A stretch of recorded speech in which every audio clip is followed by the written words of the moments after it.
We have some brand new footage from within the last hour showing Paul Pelosi, only the second time we've seen him in public since he was attacked in his California home back in late October.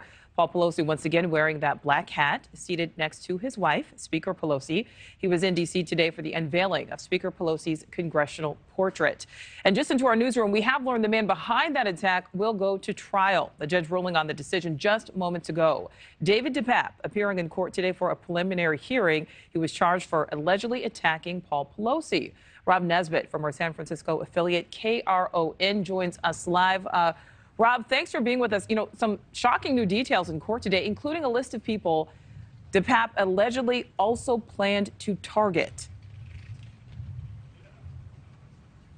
That's true. One of the police officers who interrogated DePape on two different occasions, she took the witness stand and said that during her interrogation, DePape described to her 4 other people that he was targeted, 2 politicians, one of them being Governor Gavin Newsom, California's governor. The second person, President Biden's son, Hunter Biden. He also had 2 other people on the list, actor Tom Hanks, as well as feminist author Gail Breen. And the officer described this as a suicide mission, DePape telling her that he wanted to stop Congress from, quote, corruption and lies.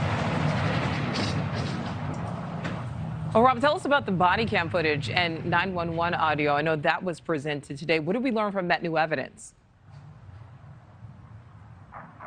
The audio from the 911 call was made. You can hear Mr. Pelosi talking to the dispatcher and saying that there's an intruder in his house, identifying that intruder as one word, David.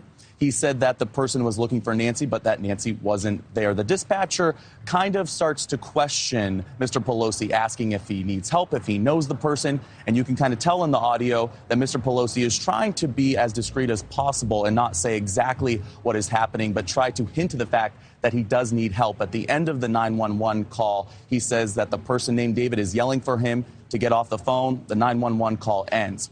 Now, as far as the body camera footage, that police body camera footage, the judge was able to see the video. The audio was played for everyone else who was in the courtroom.